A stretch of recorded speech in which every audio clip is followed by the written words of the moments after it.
Exactly 1 year ago, I made this video where I talked about some of the reasons that I liked C++.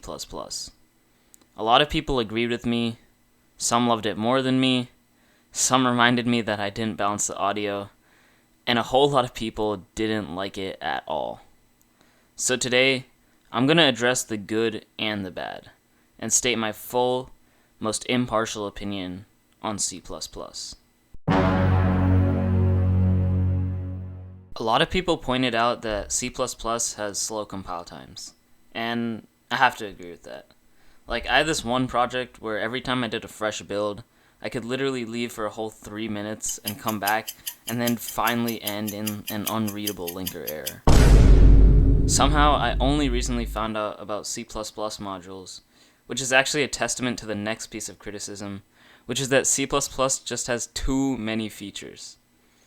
This is true. While the language gives you a lot of flexibility, sometimes there are just 50,000 ways to do the same thing, and they just keep adding more. Like, look at the feature list for C++ 26. Reflection? Don't get me wrong, I love reflection. But how necessary is this? Hashtag embed? Oh, this one's funny. I don't even know what half this stuff is. Like, I'm sorry if you need this in your project, but why are we adding these SI prefixes? Number 3. Poor tooling. For me, coming from Python and C#, the lack of standardized tooling for both builds and dependency management does hurt.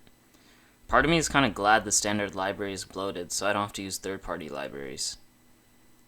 And the last major section of criticism was that zero overhead is a myth. I think that many features in C++ can be enjoyed with little to no runtime cost, although they might incur a compile time cost, which I think is often a fair trade-off depending on your needs, of course. And there's some things you just can't change. Like, if you want virtual functions, then you have to pay for it. I don't know what to tell you.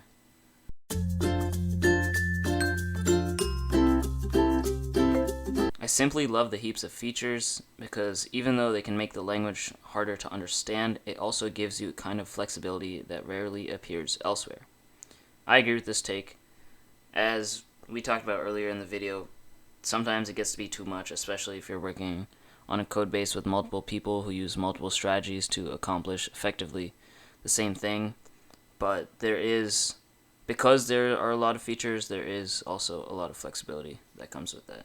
C++ brings a lot to the table. I do enjoy using C as it's a lot simpler, but I do love using things like templates and other stuff you mentioned.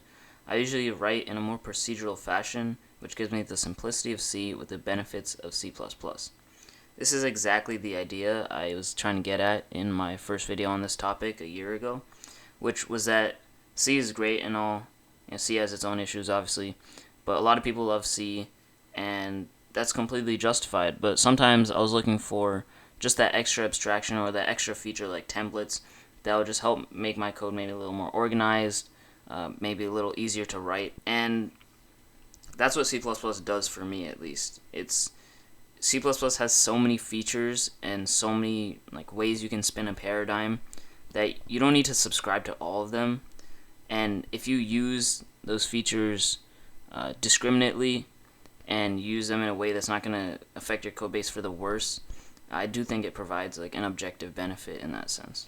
I love C++ and C++ is goated. Hey bro, spread the love.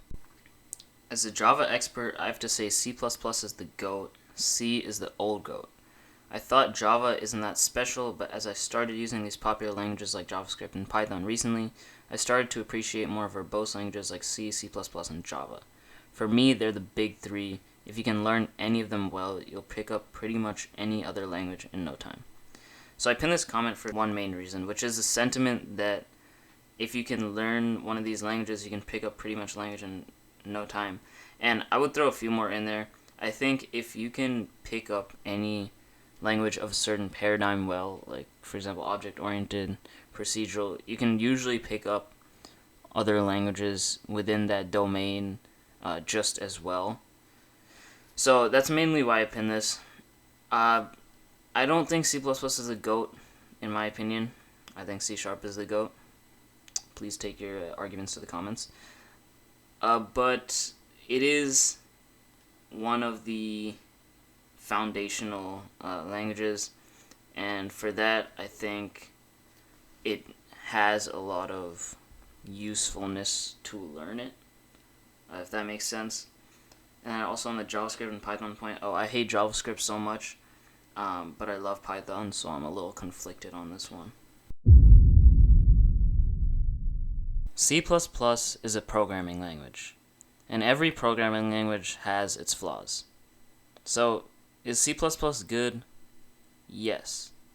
Is it anywhere near the best language? Absolutely not.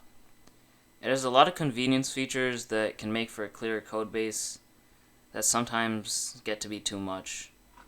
And while that issue might be able to be fixed by style conventions, a lot depends on the programmer. And the lack of a standard dependency manager or official package repository makes life harder when the standard library doesn't fit your needs. So yeah, C++ isn't inherently a goated language, nor is it a trash one. It's up to you, the developer, to decide.